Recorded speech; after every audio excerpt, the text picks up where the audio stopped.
Hello everybody. आज की इस वीडियो में हम डिस्कस करने जा रहे हैं magnetic vector and scalar potential.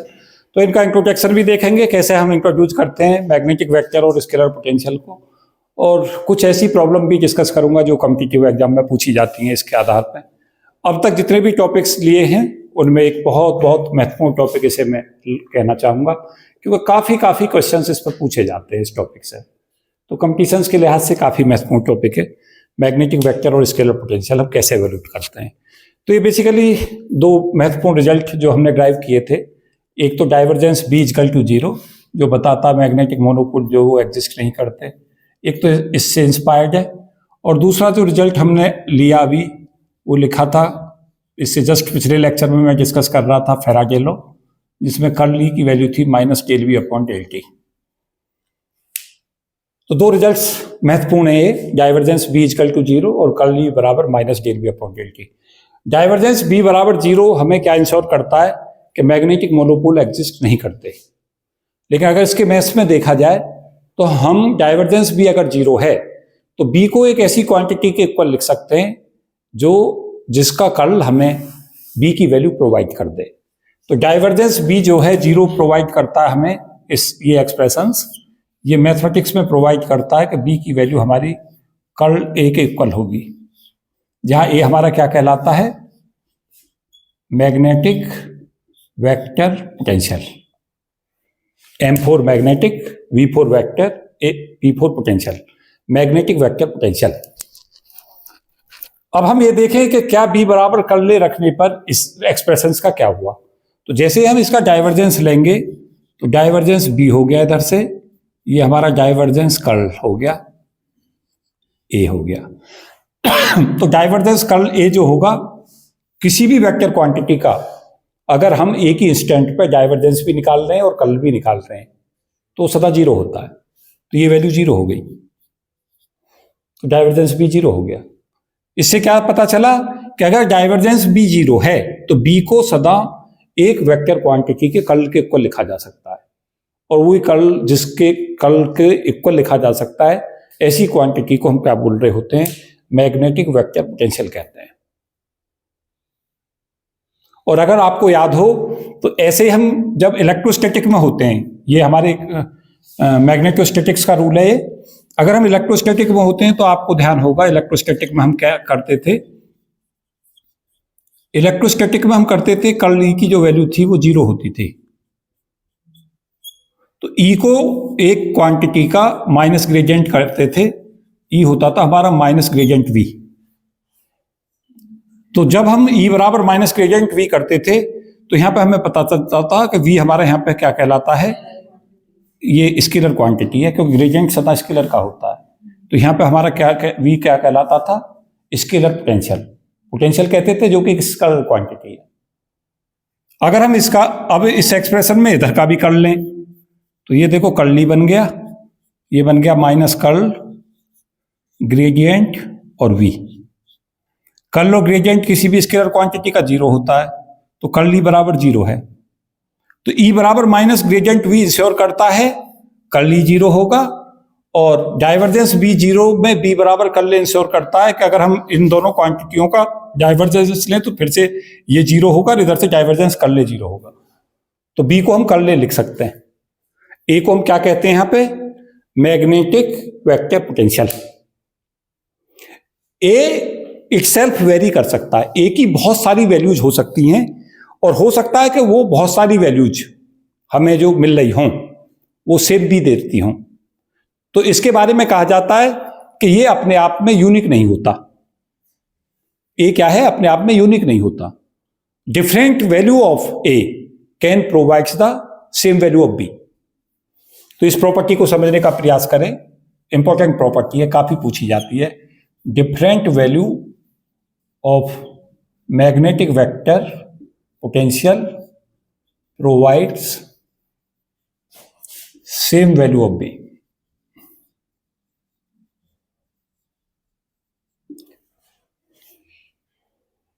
देखें कैसे हम ले रहे हैं इसे, कि अगर हम A लें, एक A डैश क्वांटिटी लें और उस A डैश को किसके बराबर लिख दें, A प्लस ग्रेडियंट और लैम्डा। ए डैश को लिख दें ए प्लस ग्रेडियंट लैम्डा के बराबर। ये स्केलर क्वांटिटी, ये जो लैम्डा है ये हमारा कैसा है, आर्बिट्री कांस्टेंट है, ये कुछ भी वैल्यू रख सकता है। ये कैसा है, आर्बिट्री कांस्टेंट। स्केलर कांस्टेंट तो होगा ही, क्योंकि ग्रेडियंट ले रहे हो तो स्केलर का होता है वो।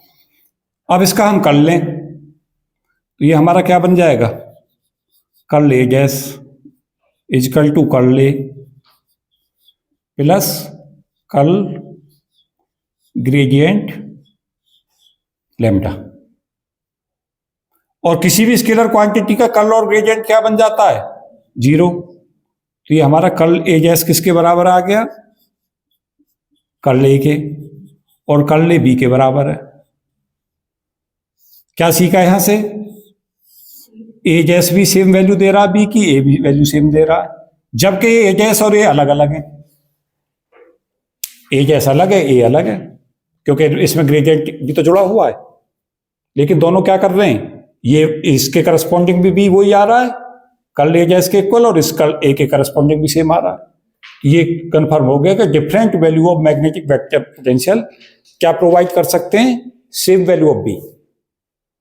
ये अलग अलग है ए डैश और ए, लेकिन दोनों बी वैल्यू एक दे रहे हैं। तो कहा जाता है कि वेक्टर जो पोटेंशियल होता है हमारा ए, मैग्नेटिक वेक्टर पोटेंशियल इसको क्यों कहते हैं, ये भी ध्यान दें।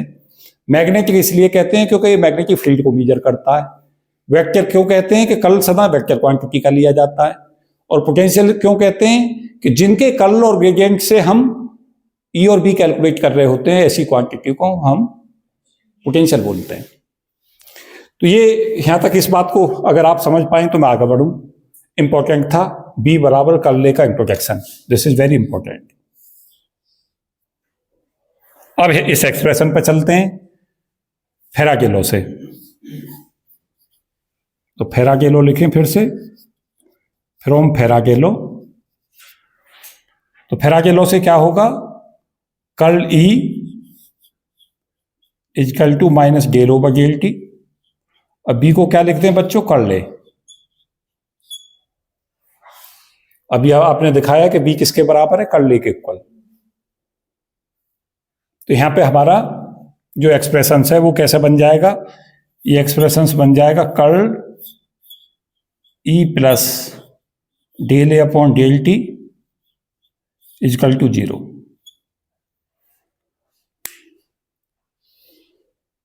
देखें, इस डेल ओवर डेल टी को इसके साथ अटैच कर दिया और माइनस वाले साइन को इधर ला के प्लस कर लिया, कर्ल कॉमन निकाल दिया, तो curl E plus del A upon del T बराबर 0।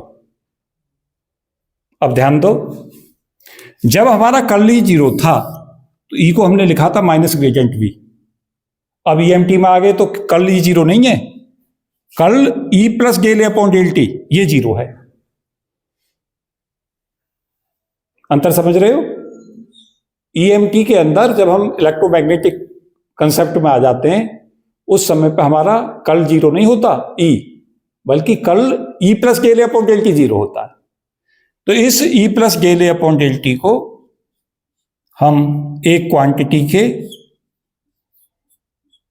माइनस ग्रेडियंट वी के इक्वल, या उसे फाई कह दो, वी कह दो, इसके इक्वल इसे नोट कर देते हैं।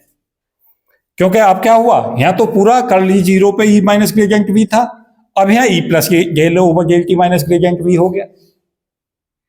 क्योंकि अगर हम इसका कर्ल लेंगे इधर तो इसका भी लेंगे। देखो जैसे इसका लेकर देखें, curl E plus del A upon del T बराबर माइनस कर्ल ग्रेडियंट वी, और ये 0 हो गया। ये आ गया ना curl E plus del A upon del T 0। इसका मतलब क्या हुआ, ये हमने सही लिखा है। तो ई को हम लिख पाएंगे E is equal to minus gradient V minus del A upon del T. और बी को क्या लिख पा रहे हैं, बी को लिख पा रहे हैं कर्ल ए।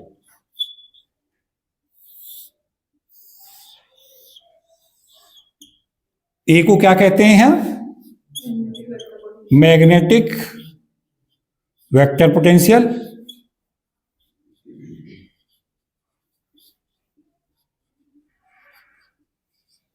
V को क्या कहते हैं? Scalar potential.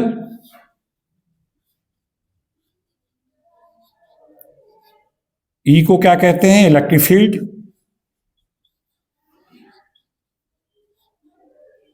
और कोई चीज रह गई हो तो देखो इसमें। B बराबर कर ले में क्या होगा कि अगर हमें A ज्ञात है तो B कैलकुलेट कर लेंगे उसका कर लेके। अगर A ज्ञात है और V भी ज्ञात है तो E बराबर minus gradient V minus del upon del t से क्या कैलकुलेट कर लेंगे? E भी कैलकुलेट कर लेंगे। तो B और E दोनों कैसी क्वांटिटी हैं? Vector quantity. ये हमारा वेक्टर क्वांटिटी। तो यहां ये रिलेशंस B और A के बीच में प्रोवाइड हो जाएगा। A से B कैलकुलेट हो जाएगा और V और A ज्ञात होंगे तो E कैलकुलेट हो जाएगा। तो इनकी हेल्प से हम क्या कर सकते हैं? With the help of the magnetic vector and scalar potential क्या कैलकुलेट कर सकते हैं? E और B को कैलकुलेट कर सकते हैं।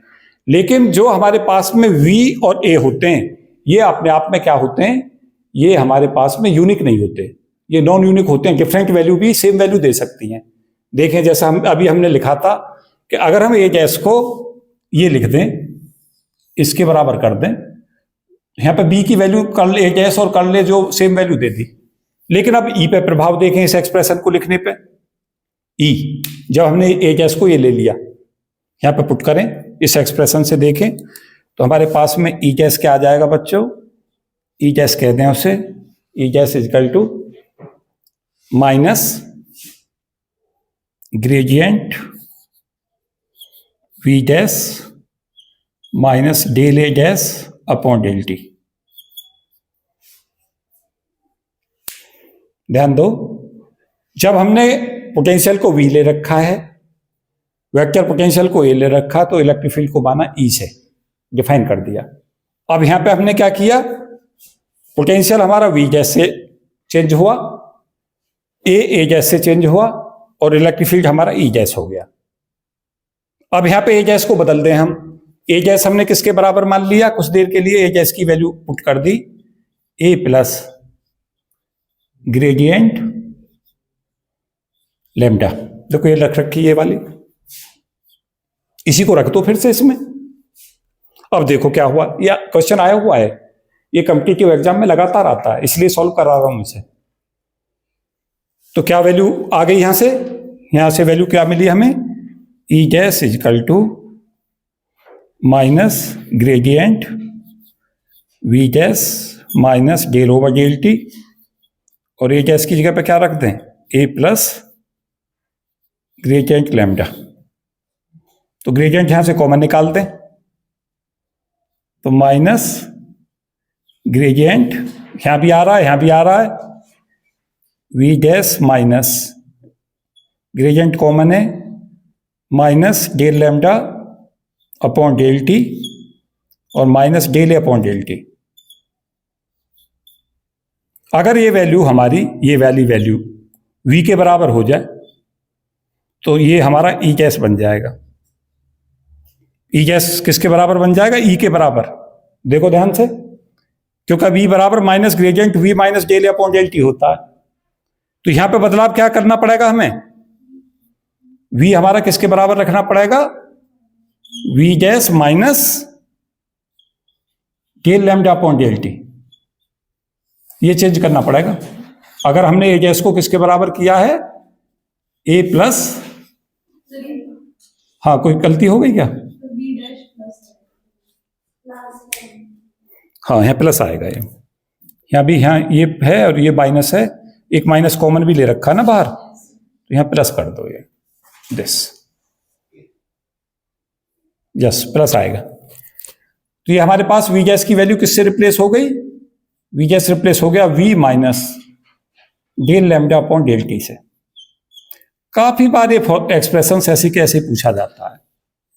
क्या कहता है कि अगर ए गैस की value A plus gradient lambda से बदलती है तो बताएं V गैस किससे बदलेगा? तो V गैस की वैल्यू किससे चेंज होगी? V minus del lambda upon del t से। ये दोनों वैल्यू चेंज हो गई, V गैस इससे चेंज हो गया, ए गैस इससे चेंज हो गया, लेकिन B और E यूनिकली डिटरमाइन हुए। क्यों डिटरमाइन हुए? क्योंकि E गैस की वैल्यू E में चेंज हो गई है रखने पे, और बी की वैल्यू बीजेस के बराबर हो गई ये रखने पे। ये ऐसा कैसे आता है ये एक्सप्रेशंस इसी फॉर्म में। और क्या है कि अगर यहां पे एजेस की वैल्यू को ए माइनस ग्रेडियंट करें हैं तो यहां फिर प्लस आ जाएगा। अगर यहां पे एजेस की वैल्यू को ए माइनस ग्रेडियंट लैम्डा करे तो बीजेस की वैल्यू आ जाएगी V plus del lambda by J की। यही पूछता है कंपटीशंस में। क्या कहता है कि अगर हमारा वेक्टर पोटेंशियल एजेस हो जाता है नया, शुरू में ए था और इस एजेस की वैल्यू एजेस बराबर ए प्लस ग्रेडियंट लैम्डा है, तो कहता है वीजेस की वैल्यू बताओ क्या होगी। तो आंसर लगाओगे V minus del lambda upon del T. और इसका उल्टा भी कर लो, अगर एजेस की वैल्यू हमारी ए माइनस ग्रेडियंट लैम्डा के बराबर है तो वीजेस की वैल्यू हो जाएगी V plus del upon del t. तो ये दोनों बहुत ही महत्वपूर्ण इंपॉर्टेंट रिजल्ट हैं जो लगातार कॉम्पिटिटिव एग्जाम के लिए महत्वपूर्ण है। इस पे क्वेश्चंस कैसे पूछता है, कई बार तो कॉम्पिटिटिव एग्जाम में मैं देखता हूं ए दे देता सीधा वेक्टर पोटेंशियल, बी पूछ लेता है। तो आपको कुछ नहीं करना है, ए दे रखा है, बी पूछा तो बी बराबर कर ले फॉर्मूला लगाएं। और कल में सदा याद रखना कि कल में तीनों फॉर्मूले याद रख लेना। किस किस के? कार्टेशियन में भी याद रखें, कार्टेशियन के अलावा स्फेरिकल कोऑर्डिनेट में भी याद रखें, और स्फेरिकल के साथ साथ सिलेंड्रिकल में भी कल के फॉर्मूले याद कर लें, क्योंकि वो पूछ किसी में भी सकता है। तो फायदा क्या होगा, ए हमें ज्ञात होगा, कार्टेशियन स्फेरिकल सिलेंड्रिकल कोऑर्डिनेट में कल का एक्सप्रेशन से याद रखें, बी बराबर कर ले से बी कैलकुलेट कर लें।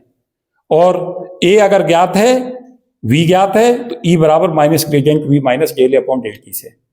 और जो बहुत ही महत्वपूर्ण बात मुझे बतानी है वो ये है कि अगर हमारे पास में इन एक्सप्रेशंस को अगर हम देखना चाहें तो इनका फायदा ये होता है कि v और a ज्ञात होने के बाद में e और b हमें ज्ञात हो जाएंगे। लेकिन डिफरेंट वैल्यू ऑफ जो हमारे पास में a हैं और डिफरेंट वैल्यू ऑफ b हैं वो हमें सेम वैल्यू दे सकती हैं। किसकी? e और b की। इसलिए कहा जाता है कि e और b यूनिकली डिटरमाइन होते हैं, लेकिन डिफरेंट वैल्यू हो सकती है मैग्नेटिक स्केलर और पोटेंशियल की।